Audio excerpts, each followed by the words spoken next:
우리 한 목소리로 6장 1절에서 10절까지 봉독합니다. 이스라엘 자손이 애굽 땅에서 나온 지 480년이요 솔로몬이 이스라엘 왕이 된 지 4년 15월 곧 두째 달에 솔로몬이 여호와를 위하여 성전 건축하기를 시작하였더라. 솔로몬 왕이 여호와를 위하여 건축한 성전은 길이가 60규빗이요 너비가 20규빗이요 높이가 30규빗이며 성전의 성소 앞 주랑의 길이는 성전의 너비와 20규빗이요 그 너비는 성전 앞에서부터 10규빗이며 성전을 위하여 창틀 있는 붙박이 창문을 내고 또 성전의 벽 곧 성소와 지성소의 벽에 연접하여 돌아가며 다락들을 건축하되 다락마다 돌아가며 골방들을 만들었으니 하층 다락의 너비는 5규빗이요 중층 다락의 너비는 6규빗이요 셋째 층 다락의 너비는 7규빗이라. 성전의 벽 바깥으로 돌아가며 턱을 내어 골방 들보들로 성전의 벽에 박히지 아니하게 하였으며 이 성전은 건축할 때에 돌을 그 뜨는 곳에서 다듬고 가져다가 건축하였으므로 건축하는 동안에 성전 속에서는 방망이나 도끼나 모든 철 현장 소리가 들리지 아니하였으며 중층 골방의 문은 성전 오른쪽에 있는데 나사 모양 승계로 말미암아 하층에서 중층에 오르고 중층에서 셋째 층에 오르게 하였더라. 성전의 건축을 마치니라. 그 성전은 백향목 석가래와 널판으로 덮었고 또 온 성전으로 돌아가며 높이가 5규빗 되는 다락방을 건축하되 백향목 들보로 성전에 연접하게 하였더라. 아멘. 우리 교우님들 오늘 하루 종일 사역 수련회 하시느라고 참 수고가 많습니다. 하나님이 우리에게 귀한 사역을 맡겨주셨는데 왜 우리에게 하나님은 사역을 맡겨주셨을까? 다른 사람이 아닌 우리를 왜 지명하셨을까? 그런 생각을 해봅니다. 우리 말고도 사람 많잖아요, 그죠? 여러분 요한복음 21장에 보면은 예수님이 갈릴리 호숫가에서 제자들을 다시 만나는 얘기가 있어요. 이제 예수님이 부활하셨다는 얘기 듣고 제자들은 갈릴리로 가서 고기를 잡죠. 근데 밤새 고기를 잡는데 한 마리도 못 잡아요. 그래서 새벽에 이제 지치고 피곤한 몸을 이끌고 무트로 나오는데 누가 딱 서 있는 거예요. 예수님이 서 있는 거예요. 근데 그냥 서 계시지를 않고 추운 배고픈 제자들을 위해서 먹을 것 생선을 구워놓고 아무 말도 하지 않고 먹으라고 그럽니다. 예수님을 배신하고 도망쳐 나온 제자들인데 그들이 물고기를 밤새 한 마리도 못 잡고 아침에 나왔을 때 예수님이 딱 보고 아무 말도 안 하시고 따뜻한 미소와 함께 먹자 그러시는 거예요. 그때의 기분이 어땠을 것 같아요, 여러분? 주님의 그 얼굴이 그려집니다. 제가 그 자리에 가서 참 많이 울었어요. 그 이스라엘 그 호숫가에 가서 주님이 아무 말도 안 했어요. 뭐 할 말 많으실 텐데 아무 말도 안 하고 배고프고 추운 제자들에게 따뜻한 음식을 먹어라 하고 글쎄 먹었을 때 아마 눈물이 나오지 않았을까 그런 생각을 합니다. 감격과 민망함과 죄송함과 어쩔 줄 모르는 그런 여러 가지 복잡한 감정들이 끌어올라왔겠죠. 아무튼 먹었어요. 배불리 다 먹은 다음에 예수님이 유명한 말을 하죠. 아가파스메? 베드로 보고 말하죠. 너 나를 사랑하냐? 그랬죠. 제주도의 베드로의 말이 유명하죠. 어이다 호티 필로세. 주님 제가 주님을 사랑합니다. 그런 말을 해요. 몇 번 반복했죠? 3번이나 반복했어요. 예수님을 배반한 3번 부인한 베드로를 찾아오셔서 베드로의 입으로 예수님을 3번이나 사랑한다고 고백하게 해요. 그리고 사랑하니 사랑합니다. 그럴 때 내 양을 먹이라 그렇게 말씀하세요. 사랑하냐? 사랑합니다. 내 어린 양을 먹여라. 사랑하느냐? 사랑합니다.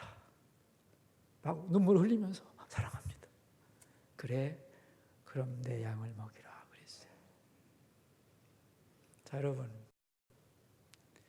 사랑을 예수님은 먼저 확인하시고 사랑한다고 고백하는 자에게 뭐라고 그랬어요?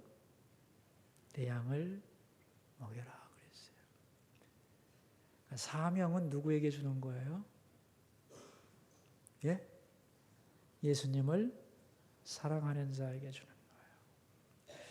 우리가 주님의 일을 왜 하느냐 하고 묻는다면, 내가 주님의 일을 왜 하느냐? 돈 생기는 것도 아닌데, 뭐 명예 있는 것도 아니잖아요. 이 일을 우리는 왜 해야 되죠? 뭐 때문에 하죠? 주님을 사랑하기 때문에. 아멘이죠?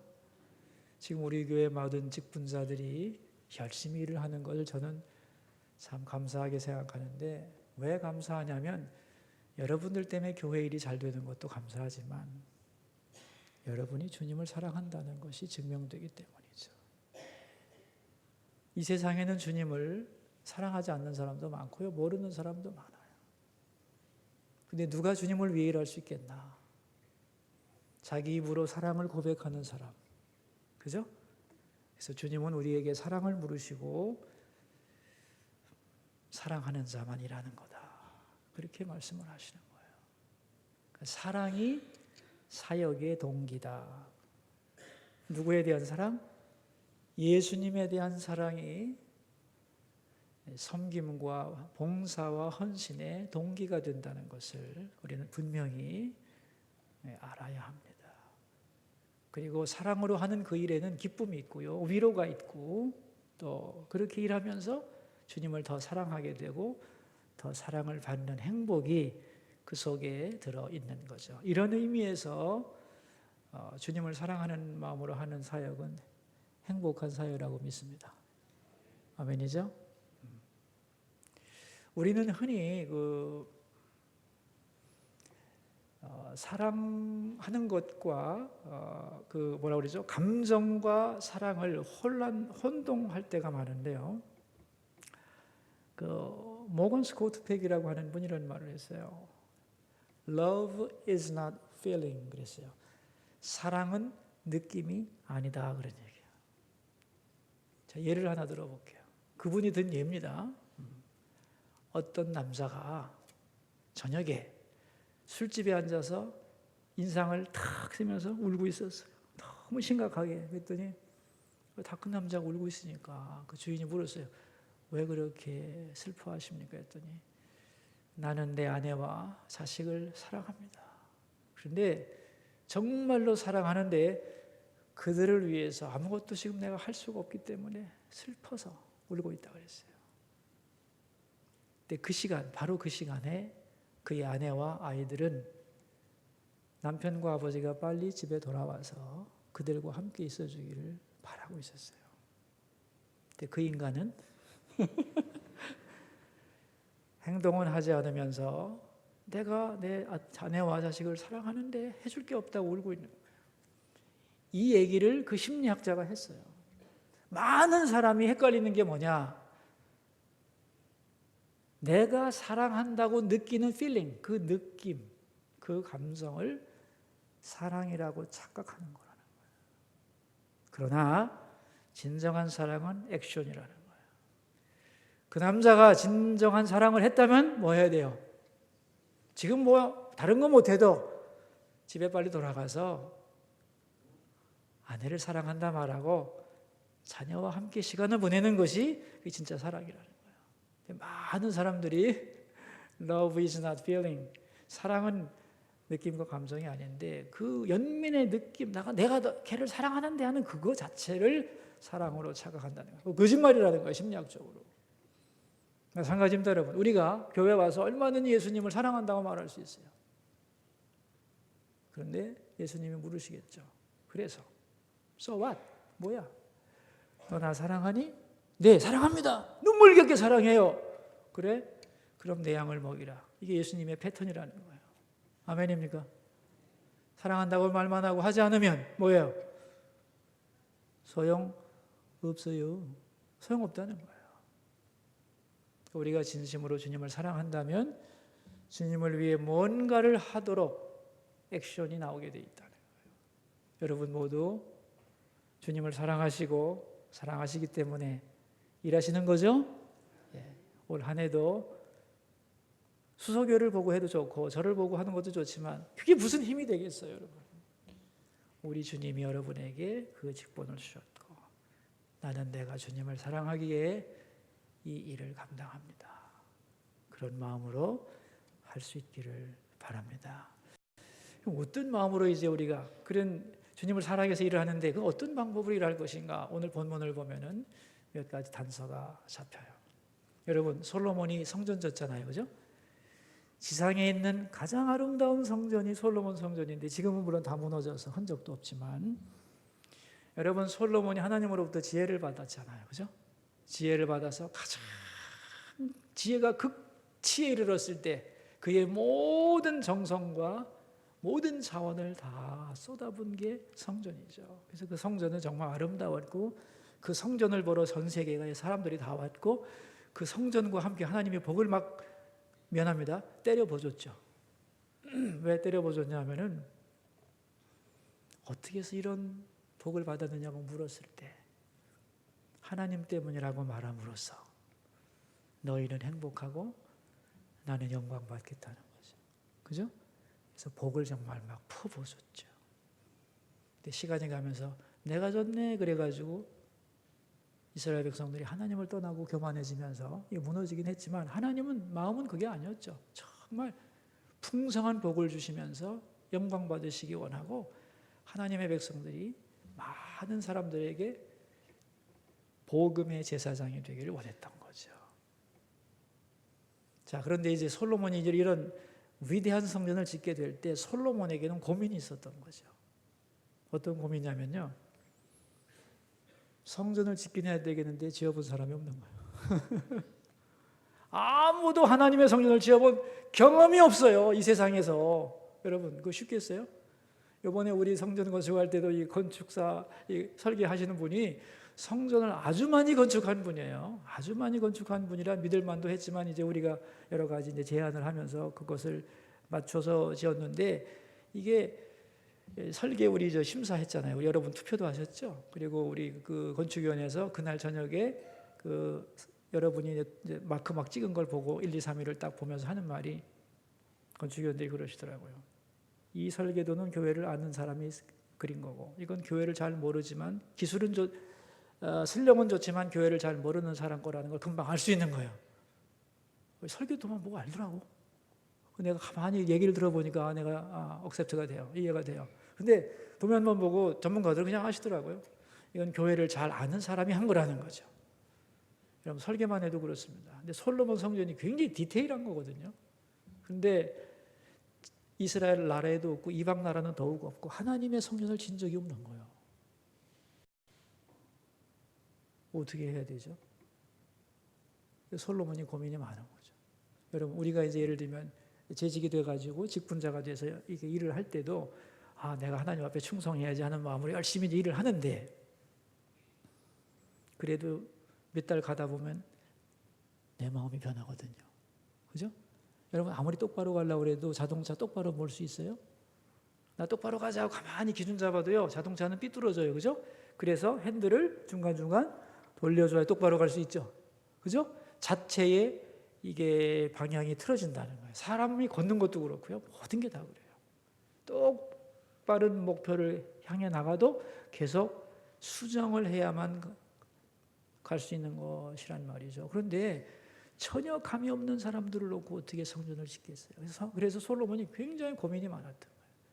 그러나 이제 모든 이방인들 그런 사람들을 다 수많은 사람들을 동원해가지고 하나님의 성전을 바르게 잘 짓기 위해서 솔로몬이 고민했던 내용이 5장, 6장, 7장에 나와요. 뭐 디테일한 거 다 말할 수가 없고 중요한 것 3가지만 얘기하려고 합니다. 첫 번째가 뭐냐 하면은 5장 13절에서 15절까지 13 우리 13절과 14절만 읽어봅시다. 이에 솔로몬 왕이 온 이스라엘 가운데서 역군을 불러일으키니 그 역군의 수가 3만 명이라 솔로몬이 그들을 한 달에 10,000명씩 번갈아 레바논으로 보내매 그들이 한 달은 레바논에 있고 두 달은 집에 있으며 아도니람은 감독이 되었고 그랬어요. 이 수많은 사람들이 성전 건축에 참여하게 되는데 이들에게 어떠한 마음으로 성전을 짓게 할 거냐는 거죠. 그게 바로 어떠한 마음으로 하나님을 섬기는 거냐 하는 것과 일치하는 거죠. 다 사람마다 자기가 믿는 신이 달라요. 그런데 하나님 성전을 짓는 일에 동원이 됐어요. 그러니까 어떠한 자세로 하나님의 집을 지어야 되는가를 가르쳐야 되는 거죠. 그죠? 첫 번째 한 조치가 뭐냐면은 14절에 일꾼들을 한 달에 10,000명 번갈아 레바논으로 보내매 그들은 한 달은 레바논에 있고 두 달은 어디 있었어요? 집에 있었어요. 이게 뭐가 대단해? 여러분 대단한 겁니다. 여러분 무슨 소리냐면요 한 달 일하고 두 달 쉬게 해줬다는 거예요. 이해하시겠어요? 그 임금이 얼만데 한 달 일하고 두 달 쉬었어요. 그렇게 규칙을 정한 거예요. 자금도 많았던 모양이에요. 어찌됐건 솔로몬은 이걸 통해서 뭘 말하려고 했을까 하는 거예요. 자, 여기 동원됐던 사람들은 어떤 마음을 가졌을까요? 야, 성전 짓는다고 그래가지고 사람 뽑는다고 기술 좋은 사람 뽑는다고 그래가지고 갔는데 거기 갔더니 말이야 아침부터 저녁까지 쉬지도 못하게 그냥 음식도 조금 주고 말이야 그냥 막 사거리 부려먹더라. 이러면은 뭐 여호와 성전 짓는다는데 뭐 어쩌고 저쩌고 불평이 나오겠죠, 그죠? 근데 이 사람들은 와 보니까 어때요? 너무 좋아 이런 거지요? 이거 땡 잡은 거죠, 그죠? 예? 한 달 일하고 두 달 놀고 나 그런 일 있으면 또 시켜줘요 그러겠죠, 그죠? 이야 이거 땡 잡았다는 생각이 들었겠죠, 그죠? 솔로몬이 여기서 가르쳐주고 싶었던 건 뭐냐면은 하나님의 일은 특권이라는 거예요. 아무나 받을 수 없는 혜택을 받았다는 거예요. 정말 이런 일이라면 이런 게 하나님의 일이라면 나 하고 싶다 그런 생각이 들었겠죠. 여기 있는 모든 사람들은 그죠? 그 마음을 돈은 좀 지불했을 것 같아요. 근데 마음 교육은 확실히 된 거야. 하나님의 일을 하면 참 좋다. 야 이런 일이라면 나 계속 했으면 좋겠다. 하나님의 일을 하는 것은 특혜를 받는 거다. 그런 마음을 가지게 했다는 거예요. 그래서 우리가 먼저 가져야 될 것은 뭐냐면 하나님의 일을 하는 것과 안 하는 것 중에서 안 하는 게 노는 거고 좋은 거잖아요. 편하고. 그렇게 생각하면 안 된다는 거예요. 하나님의 일은 특혜를 받은 거다. 아멘입니까? 안 하는 사람보다 하는 사람이 특혜를 받은 거다. 아멘이죠? 하나님의 일을 하는 것은 특권이다. 아멘입니까? 이 생각을 반드시 가지고 하라는 거예요. 여러분, 하나님은 사람 없지 않아요. 돌들로도 일할 수 있어요. 그런데 우리를 써주셨다는 거, 나 이거 특혜받은 거 아닌가요? 어떻게 생각하세요? 내가 하나님 일하다가 피곤한데 그게 안 하면 좋은데 안 하면 또 뭐 할 거예요? 하나님을 하는 게 특혜입니다, 여러분. 이 일을 짐으로 생각하지 않고 하나님의 일을 즐거운 일, 특혜, 정말 나를 또 시켜만 준다면 행복하겠다. 아멘이죠? 하나님 나라 갈 때까지 나 계속 써주세요. 내가 열심히는 해보겠으니까 저 버리지 마시고 계속 써주세요. 이런 기도할 수 있죠? 싫어요? 나는 하는데 내가 능력은 없고 부족한 게 많지만 나를 써주세요. 끝까지 최선은 다해볼게요. 아무튼 깜냥이 안 되는 건 할 수 없지만 최선은 다하겠습니다. 내 특권으로 알고 그러니까 버리지 말고 나를 끝까지 써주십시오. 제 기도입니다. 여러분도 그런 마음인가요? 올해 받은 내 사역 하나님 나 이거 특별한 은혜입니다. 이거 감사한 마음으로 받고 열심히 하겠습니다. 앞으로 또 시켜줘요. 죽을 때까지 일하게 해주세요. 여러분 이런 마음을 하나님은 기뻐하시겠죠? 그게 어디서 오는 거냐면 하나님 사랑하는 마음에서 오는 거예요. 하나님의 일을 한다는 것은 특혜를 받은 거다. 모든 일하는 사람이 그런 마음만 가지면 얼마나 행복하겠어요. 주일학교 교사들이 야, 노는 게 특혜가 아니고 주님의 일에 쓰임 받는 게 특혜야. 아멘이죠? 성가대 찬양하는 거 특혜야. 이거 주최하는 거 힘들고 어렵죠? 비 맞는 거 그게 뭐 특혜겠어요? 하나님 볼 때는 아무나 하는 거 아니죠? 그죠? 특혜요.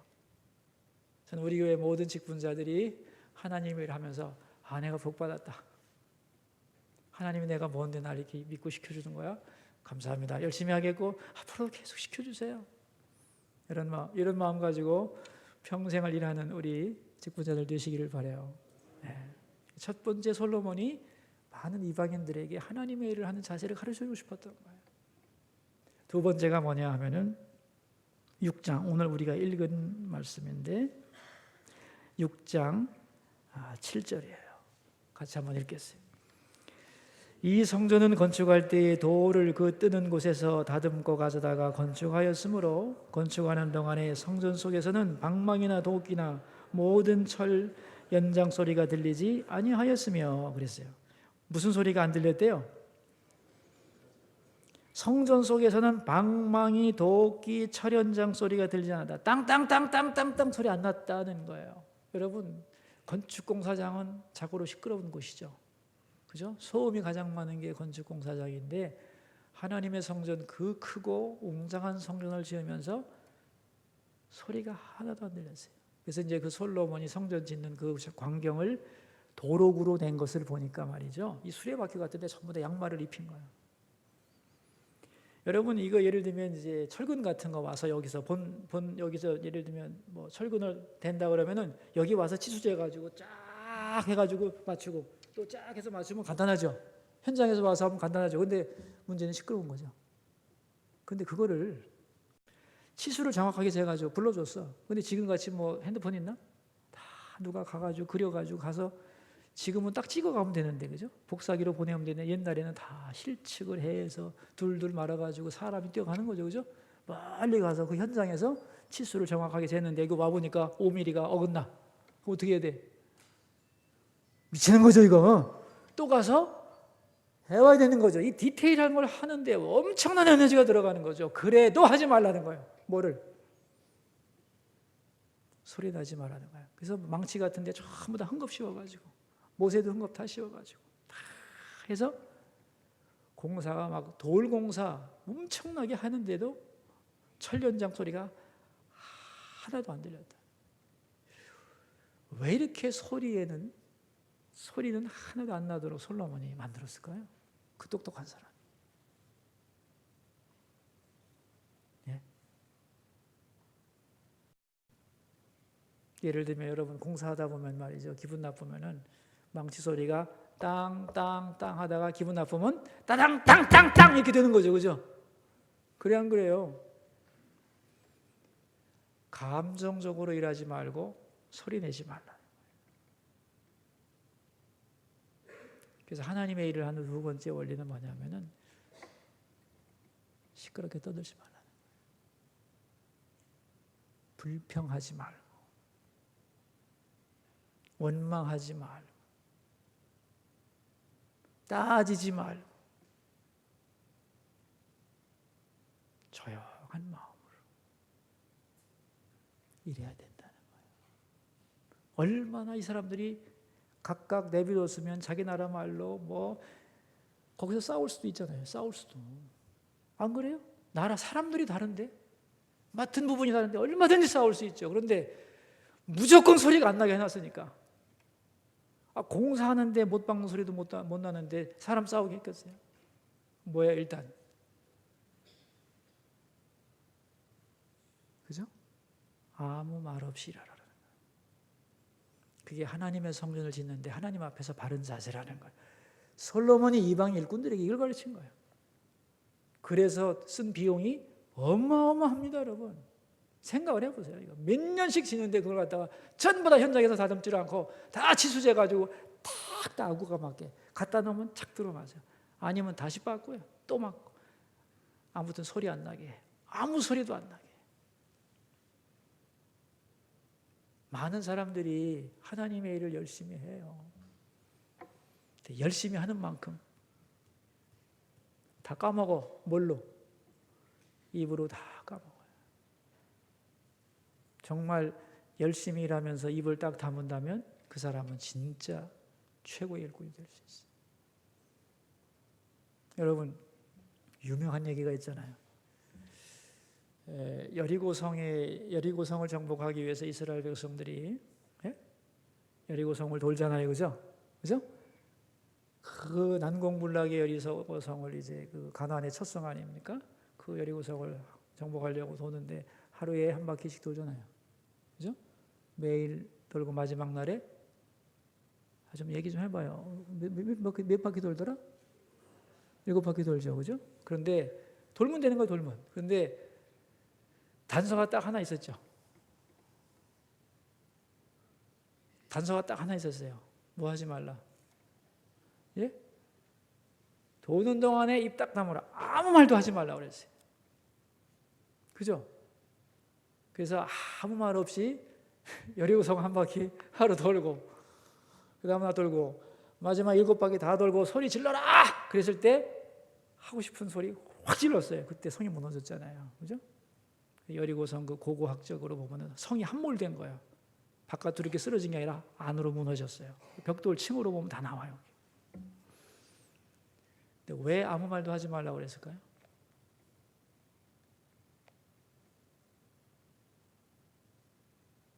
아무도 입도 벌리지 말라고 그랬어요.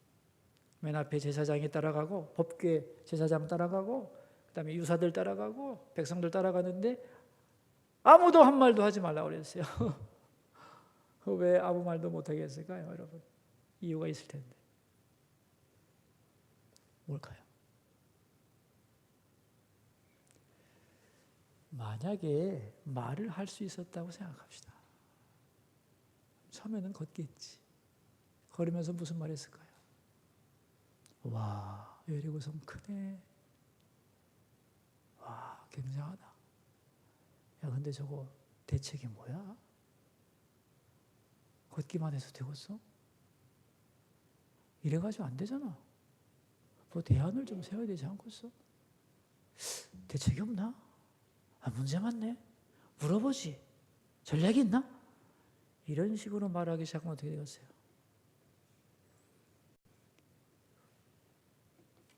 그 말이 말을 만들고 생각을 증폭시켜서 계속 말을 하다 보면 절대로 돌 수가 없는 거예요. 왜요? 말이 많아지면 집중해서 순종해서 걸을 수가 없어요. 왜? 사람마다 다 생각이 다른데요. 여러분, 우리 모두가 다 똑같은 충성도로 일할 것 같지만 그렇지 않습니다. 이만큼의 충성, 저만큼의 충성이 다 섞여 있기 때문에 어떤 사람은 이만큼의 충성을 가진 사람들은 꿋꿋하게 참고 넘어가지만 요만한 충성 있는 사람들은 그것만 오바 막 힘들다고 떠들어대고 그래. 근데 그런 말을 들으면 어떻게 됩니까, 여러분? 사기가 저하돼요, 없대요? 예? 저하되죠. 이게 최소의 법칙이라니까. 자꾸 주저앉아서 결국은 과업을 달성할 수가 없는 거예요. 그래서 여러분, 어떤 위대한 일을 해낼 때에 어떤 결정이 난다면 말이 없어야 됩니다. 그리고 중심이 정확하고 목표의식이 분명한 사람이 끌고 나가는 대로 따라만 오면 되는데 거기에 대해 말을 하기 시작하고 문제가 있다고 떠들기 시작하면 어떻게 돼요? 다 분산돼서 아무것도 안 돼. 그래서 여리고성 돌면 되는데 문제는 돌려면 뭐 해야 되느냐? 말하지 말고 서야 돌 수 있어요. 왜? 입국 다물고 그냥 따라가면 되잖아. 하고 싶어하는 여기까지 있지만 안 하다 보면 불평이 안 터져 나오면 다 순종할 수 있잖아요. 그죠? 그래서 완주할 수 있도록 하나님이 도우려고 하는 만큼을 도울 수 있게 하기 위해서는 말을 막아야 했다. 그런 얘기. 그러니까 교회에서도 여러분 하고 싶은 얘기 다 해보세요. 그 교회는 무너져요. 내가 하고 싶은 얘기 다 하면 무너져요. 여러분 집에서도 하고 싶은 얘기 다 해보세요. 풍비박산나지. 그죠?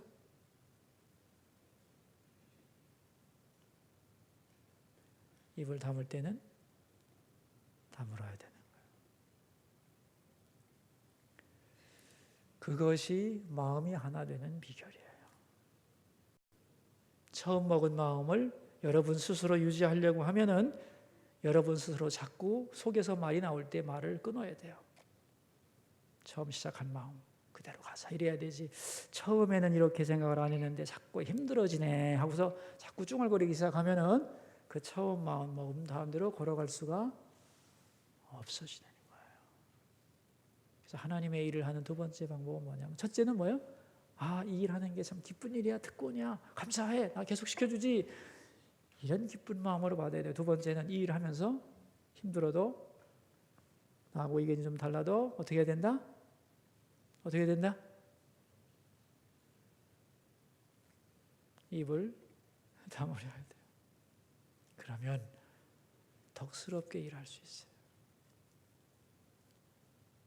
언제나 마귀는 성도들의 입을 타고 오는 거예요. 뭘 타고 온다고요? 입을 타고 와요. 입을. 우리들의 입이, 우리들의 말들이 어두움을 불러들이는 거예요. 교회 안에 마귀가 들어와서 활개칠 수 있는 근거는 입입니다. 성도들이 입조심을 하면 마귀가 절대로 교회를 공격할 수가 없어요. 아멘이죠? 근데 우리가 말을 함부로 하기 시작하면 하나님의 역사를 방해하는 말들을 겁없이 내뱉기 시작하면은 바로 초토화될 수 있는 게 교회인 거예요. 그래서 하나님의 일을 할 때 내 하고 싶은 말 다 하는 거 아니다. 아멘? 꼭 참고 하나님은 아시겠지 하는 마음을 가지고 하다 보면 하나님이 나를 위로해 주셔요. 반드시 위로해 주십니다. 그리고 그 일이 다 덕스럽게 아름답게 열매를 맺어가는 거예요. 아멘. 그래서 하나님의 일을 하는 두 번째 방법은 소리가 들리지 아니하게 하라 하는 것이에요. 세 번째 방법이 뭐냐 하면은 우리 6장 22절을 한번 읽겠습니다. 6장 22절. 온 성전을 금으로 입히기를 마치고 내 소에 속한 제단의 전부를 금으로 입혔더라 그랬어요. 여러분 우리가 이미 알고 있죠. 성전의 모든 기물은 그 겉을 다 뭘로 쌌냐? 뭘로 쌌어요? 금으로 쌌어요. 여러분 이거 금으로 한번 쌌다고 생각해요. 이것도 금이고 이것도 금이고 다 금이요. 보이는 건 다 금이에요. 왜 그랬을까요? 금을 입히면 성능이 좋아지나요? 성능이 좋아지나요? 아니에요.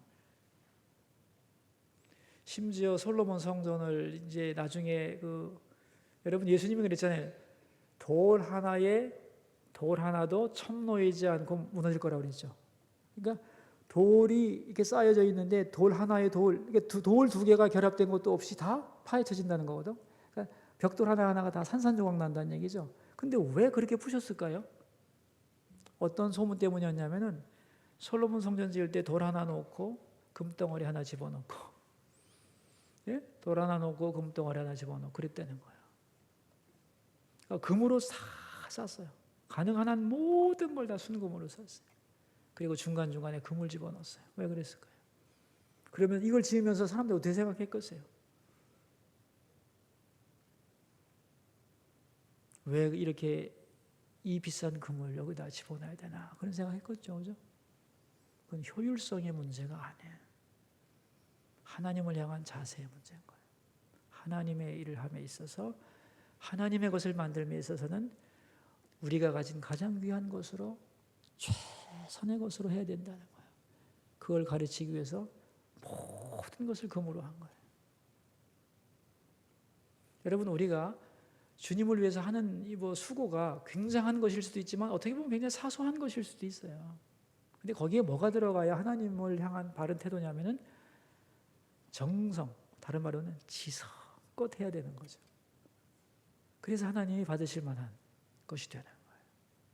금으로 다 쌌다는 말이 바로 그걸 가르쳐 주려고 했다고. 하나님의 일을 하는 것은 나의 모든 정성과 마음을 다 바치는 표로 해야 되는 것이다 하는 거예요. 여러분, 제가 여러분 앞에서 설교를 한번 한다 할 때 하나님이 기뻐하시는 태도가 뭐겠냐 이거죠. 대충 내가 먹은 짬밥이면 얼마인데 한번 할 수도 있지만 나의 모든 진을 다 빼서 하나님이 뭐라고 하시는가를 가능한 더 많이 듣고 우리 성도들의 영혼에 하나님이 하시고 싶은 말씀이 뭔가를 조금이라도 더 들어보려고 애를 쓰고, 그죠? 그걸 어떻게 하면 알아듣기 쉽게 지루하지 않게 전할 수 있을까를 생각하고, 그런 게 뭐냐면 정성을 모으는 거겠죠, 그죠? 그렇게 해서 이렇게 해야 하나님의 일이 되겠죠, 그죠? 어떻게 생각하세요? 교사가 아이들을 가르칠 때 대충 안 봐도 이게 할 수 있지 않겠어요? 그래도 다시 한번 생각해보고 다시 기도하고 다시 이게 검토해보는 그런 마음들, 이게 다 거기에 나의 정성과 사랑을 넣는, 그죠? 금으로 싸는 자세인 거죠. 성가대가 그 목소리 가지고 왜 못하겠어요? 저렇게 성대 좋고 말이야, 훈련 잘 돼 있는데 적당히 하면 안 되나? 한두 번 넘어갈 수 있지만 기도하고 또 기도하고 조심스럽게 하나님 앞에 정성을 다하여 올리는 마음이 뭐냐면 금으로 싸는 마음들. 여러분 주방에서 밥할 때도 적당히 하는 것 같지만 정말 그 은혜스러운 분들은 감사한 마음으로 마음을 담아서 이렇게 하지 않아요? 주방 봉사도, 그죠? 청소를 하나 해도 정말 소중한 것을 쓸고 닦는 마음으로 하고, 다 이 작은 일 하나하나에 뭐냐면 나의 정성과 주님을 향한 사랑을 다 담아서 하는 거 아니야? 그죠? 회의를 하나 해도 그렇고 기도하고 그 하나하나가 뭐냐면 전부 다 금으로 싸는 것들이죠. 그래서 하나님의 일은 세 번째, 최고의 정성을 바쳐서 해야 된다 하는 거예요. 그럴 때 하나님이 기뻐 받으시는 거예요. 형식적으로 대충 하는 게 아니고 작은 것 하나라도 마음을 담아서 진정으로 할 때 그것이 하나님의 일이 되는 것이다. 우리가 이제 또 일하다 보면 재정 지출도 해야 되는데 이 재정도 다 돈이죠. 돈인데 이게 그냥 돈이 아니잖아요. 이 교회 돈이 참 이게 무서운 거잖아요. 이게, 그죠? 헌금이잖아요. 과부의 엽전투닉과 같은 아주 소중한 하나님의 앞에 드려진 이 헌물을 내가 지출하는 거기 때문에 내 돈 같은 거 몇백 원 손해봐도 그만이고 잊어버려도 그만이고 장부 정리 안 해도 그만이죠. 근데 이건 그럴 수는 없는 거죠. 그래서 많은 돈을 다루는 사람들도 회사에서 얼마든지 돈을 많이 다루고 자기 돈이 많은 사람도 교회 와서는 10원 한 장도 귀한 마음으로 손 씻고 또 하고 또 검토하고 또 검토하는 이유가 뭐냐면 이건 하나님의 것이니까 정성껏 충성스러운 마음으로 감당하는 거죠. 그게 하나님 앞에는 섬김이 된다. 다 금으로 싸는 그런 마음인 것이죠. 여러분 이렇게 내가 마음을 다해 헌신할 때 내 믿음이 자라가요. 그래서 이 원래 사역을 하게 되면 내가 책임을 맡으면 거기에 하나님이 그 일을 감당할 수 있도록 뭘 주냐면 영성을 줘요. 그래서 여러분 그 저녁 예배 안 나오던 사람도 책임을 맡으면 나오잖아. 그죠? 그러면 그 일을 감당하기 위해서 그에게 영성을 주는데 그게 자기 믿음이 아니에요. 사역의 영성이라고 부르는 거예요. 그걸. 하나님이 그 일을 감당하기 위해서 그에게 주는 마음이에요. 그게 사역의 영성이에요. 근데 이 사역의 영성이 일이 딱 맞춰진다면은 원위치 되는 사람이 있어.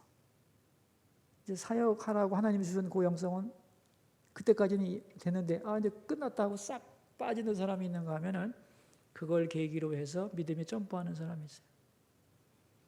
그런 갈림길이 왜 생길까요? 예? 하나님의 일을 마땅한 자세로 하잖아요.